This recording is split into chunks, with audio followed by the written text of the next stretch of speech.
Developmental molecular biologist and research consultant John Medina कहते हैं कि हमारी सारी प्रॉब्लम्स की जड़ हमारे दिमाग का सोचने का तरीका है और ये तभी ठीक हो सकता है जब हम दिमाग के जरूरी रूल्स को जान लें। तो इसीलिए उन्होंने हमारे लिए न्यूयॉर्क टाइम्स की best seller book brain rules लिखी है, जिसमें उन्होंने 12 साइंटिफिक ब्रेन रूल्स बताए हैं जिन्हें जान के और फॉलो करके हम अपने पढ़ने की, सीखने की और काम करने की पावर को 10 गुना बढ़ा सकते हैं। चाहे आप एक बिजनेसमैन हो या जॉब वर्किंग हो, स्टूडेंट हो या इवन टीचर, ये 12 तरीके आपकी परफॉर्मेंस नेक्स्ट लेवल पे ले जाएंगे और डेली लाइफ में आपके लिए चीजें आसान करके आपकी लाइफ को, आपको और आपके ब्रेन को पहले से बेहतर और स्मार्ट बनाएंगे। तो आइए जानते हैं वो 12 रूल्स। रूल नंबर 1, हम इंसानों का दिमाग एक सर्वाइवल ऑर्गन है जो समय के साथ इवॉल्व हुआ है। हम इंसानों के इवॉल्व यानी कि विकसित होने के साथ ही हमारे सोचने का तरीका और सर्वाइवल की टेक्निक्स भी पहले से इवॉल्व और अलग हुई हैं। चाहे हम इस वर्ल्ड में सबसे ताकतवर ना हो, लेकिन हमने वक्त के साथ सबसे ज्यादा स्ट्रॉन्गेस्ट ब्रेन डेवलप किया है और यही हमारे सर्वाइवल का भी रीजन है, चाहे फिर वो हमारी हिस्ट्री हो या हमारा आज। हमारा एक्शंस को एनालाइज करना और जिंदा रहने के लिए दूसरे इंसानों के साथ कोऑपरेट करना ही हमारी हजारों सालों से सर्वाइवल स्ट्रेटजी रही है, ताकि हमें सर्वाइव करने के लिए मदद मिले और जिंदा रहने के लिए कि हम अपने जीन्स को आगे भी बढ़ा सकें। और अगर हमारा एनवायरनमेंट और आसपास के लोग हमारे गोल्स को सपोर्ट करते हैं तो हमारी प्रोडक्टिविटी और क्रिएटिविटी भी बूस्ट होती है। लेकिन अगर हमारे यही रिलेशंस, कनेक्शंस और अंडरस्टैंडिंग दूसरे लोगों के साथ सही ना हो तो वो ग्रुप और एनवायरनमेंट हमारे ब्रेन और हमारी लाइफ दोनों को बेकार बना देता है और यही चीज हमारी वक्त से पहले डेथ का भी रीजन बन सकती है। तो सिर्फ स्ट्रॉन्गेस्ट ब्रेन सर्वाइव करते हैं, ना कि strongest bodies. Rule number 2, exercise करना हमारे ब्रेन की पावर को बढ़ाता है। रिसर्चर्स ने 2 तरीके की पॉपुलेशन पे एक स्टडी की जो एक दूसरे से अलग लाइफस्टाइल जीते थे। ग्रुप ए में वो लोग थे जो रोजाना फिजिकल एक्सरसाइज करते थे और हाईली एक्टिव रहते थे, और वहीं दूसरी तरफ ग्रुप बी में वो लोग थे जो कोई भी फिजिकल एक्सरसाइज या एक्टिविटीज नहीं करते थे। तो रिसर्चर्स ने पाया कि ग्रुप ए का कॉग्निटिव स्कोर ज्यादा था ग्रुप बी के मुकाबले।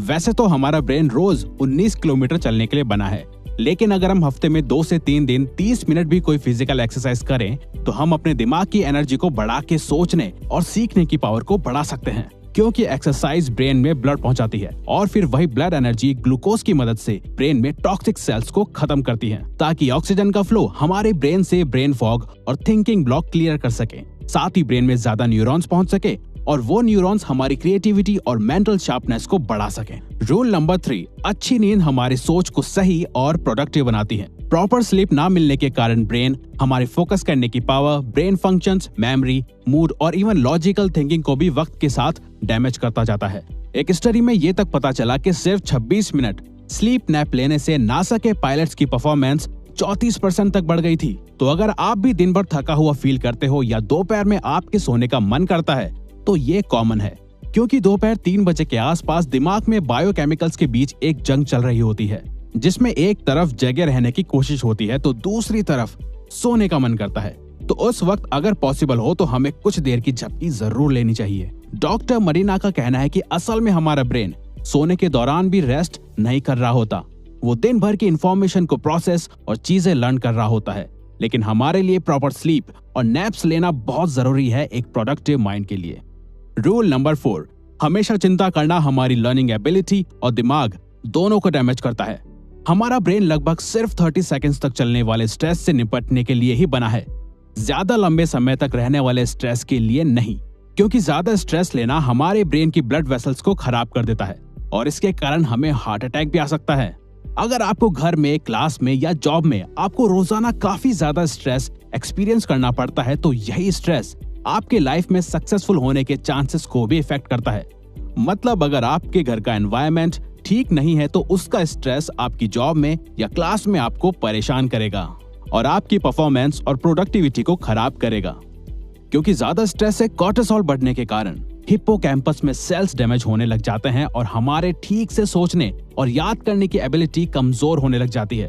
तो अगर आपके रिलेशंस ठीक नहीं है और इस बात का आपको स्ट्रेस होता है तो उन्हें ठीक करो और अपने घर का स्ट्रेस अपने ऑफिस या क्लास में लेके मत जाओ। जिन चीजों और लोगों को कंट्रोल नहीं कर सकते उनका स्ट्रेस आपको नहीं लेना चाहिए।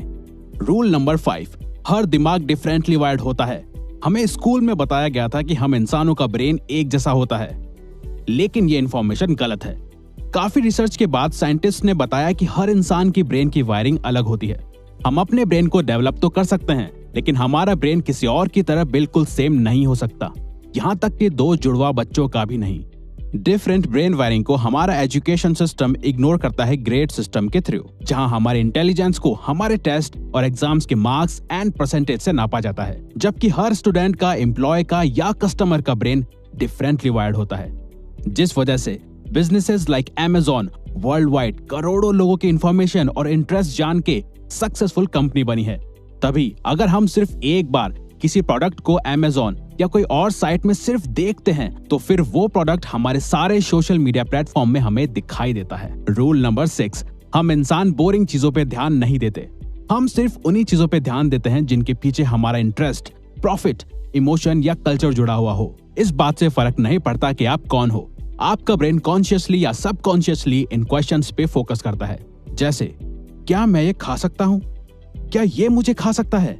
क्या मैं इससे रिलेशन बना सकता हूँ, या क्या मैंने इसे देखा है? और इंटरेस्ट या रीजन ढूंढता है। ब्रेन मल्टीटास्किंग के लिए नहीं बना, लेकिन फिर भी ऑफिसेज और स्कूल्स मल्टीटास्किंग करना एनकरेज करते हैं। मल्टीटास्किंग हमारी गलती और फेलियर के चांसेस 50% तक बढ़ा देती है। रूल नंबर 7, हमें कुछ भी सीखने के लिए या याद रखने के लिए इंफॉर्मेशन को रिपीट करना चाहिए। हमारा ब्रेन कुछ इंपॉर्टेंट इंफॉर्मेशन को ही ज्यादा देर तक स्टोर करके रखता है, बाकी की अनइम्पोर्टेंट चीजों को हमारी शॉर्ट टर्म मेमोरी इरेज करना शुरू कर देती है।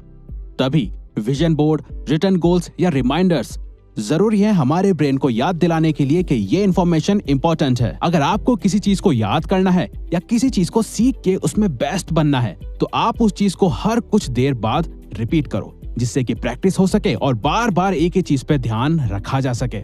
रूल नंबर 8, हमारे सभी सेंसेस एक साथ काम करते हैं, तो हमें उन सभी का पूरी तरह से यूज करना चाहिए।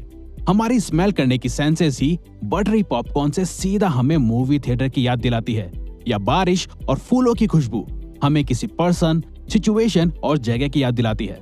तो अगर आपको पढ़ते वक्त या काम करते वक्त कुछ याद करना हो, तो आप उसके साथ एक स्मेल या फ्रेग्रेंस को जोड़ सकते हो। अब चाहे ये आपका परफ्यूम हो या रूम कैंडल, आपको जब भी वो स्मेल आएगी, आपको पास्ट में हुई इंफॉर्मेशन याद आएगी, और इसके चांसेस 10 से 50% भी हो सकते हैं। रूल नंबर 9, हमारी देखने की सेंस हमारी सभी सेंसेस से ज्यादा होती है। हम विजुअली देखी गई इंफॉर्मेशन को ज्यादा याद रखते हैं कंपेयर टू सुनी गई या पढ़ी हुई। आपको बायोग्राफीज पढ़ के शायद याद नहीं होगा कि कौन से पेज नंबर पे एग्जैक्टली क्या बात या सिचुएशन लिखी थी, लेकिन अगर उसी बायोग्राफी पे कोई फिल्म बनी होगी तो उस मूवी के सीन्स आपको अच्छे से याद होंगे, क्योंकि हमने अपनी हिस्ट्री में जानवरों, खाना, खतरा, सिचुएशन और इंसानों को देखने के बाद ही जाना है कि हमारे लिए क्या सही है और क्या नहीं, और फिर उसी विजुअल पावर को हमने आर्ट या लिटरेचर में कन्वर्ट किया ताकि हम चीजों को विजुअली याद रख सकें। रूल नंबर 10, म्यूजिक सुनना या कंपोज करना हमें स्मार्ट बना सकता है। डॉक्टर मरीना की वाइफ भी एक क्लासिकल म्यूजिक कंपोजर रह चुकी हैं, और उन जैसे ही काफी म्यूजिशियंस को ऑब्जर्व और स्टडी करके ही ऑथर ने जाना कि हमारा म्यूजिक टेस्ट हमारी पर्सनैलिटी को शो करता है, और म्यूजिक हमारी मेमोरी और स्किल्स को शार्प भी कर सकता है। म्यूजिक कंपोज करना हमारी रीडिंग एबिलिटी, मैथ्स और इमोशनल इंटेलिजेंस को बढ़ा सकता है, और म्यूजिक सुनना हमारे मूड को चेंज और वोकैबुलरी इंप्रूव कर सकता है। ये एज टू एज और इंटरेस्ट में डिपेंड करता है। रूल नंबर 11, मेल और फीमेल का दिमाग एक दूसरे से डिफरेंट होता है। एक बार रिसर्चर लैरी केहिल ने मेल्स और फीमेल्स को एक हॉरर मूवी दिखाई और पाया कि उस दौरान मेल्स के ब्रेन का सिर्फ राइट हेमिस्फीयर काम कर रहा है और लेफ्ट हिस्सा शांत था, वही फीमेल्स का लेफ्ट हेमिस्फीयर काम कर रहा था और राइट हिस्सा शांत था, जिससे उन्हें पता चला कि मेल्स और फीमेल्स का स्ट्रेस हैंडल करने का, सोचने का और काम करने का तरीका एक दूसरे से काफी अलग होता है।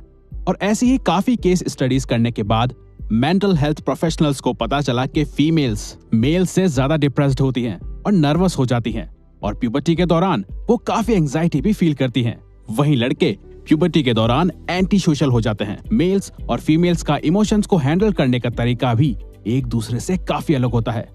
रूल नंबर 12, हम इंसान एक पावरफुल और नेचुरल एक्सप्लोरर्स हैं।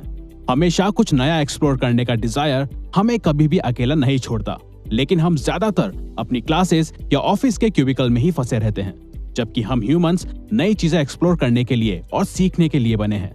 हम बचपन में कितने क्यूरियस होते हैं, हर एक चीज को तोड़ के या खोल के हमें उसके बारे में जानना होता था, लेकिन यही चीज उम्र बढ़ने के साथ कम हो जाती है। गूगल अपने एम्प्लॉयज को हमेशा एटलीस्ट 20% टाइम देता है एक्सप्लोर करने के लिए, और यही एक्सप्लोरेशन ने जीमेल और गूगल न्यूज आइडियाज को इन्वेंट करा। तो हमें भी बच्चों की तरह ही कुछ डिफरेंट एक्सप्लोर या ट्राई करते रहना चाहिए ग्रेट आइडिया और ब्रेन ग्रोथ के लिए। तो ये वीडियो यहीं खत्म होती है। अगर आप चाहते हो कि हम किसी पर्टिकुलर टॉपिक पे या प्रॉब्लम पे वीडियो बनाएं, तो प्लीज कमेंट बॉक्स में बताओ। हम उस पे वीडियो बनाने की कोशिश करेंगे, क्योंकि हम यहाँ आपकी हेल्प करना चाहते हैं। और हाँ, सब्सक्राइब करके और बेल आइकन को ऑन करके इस चैनल को ग्रो करने में सपोर्ट करो।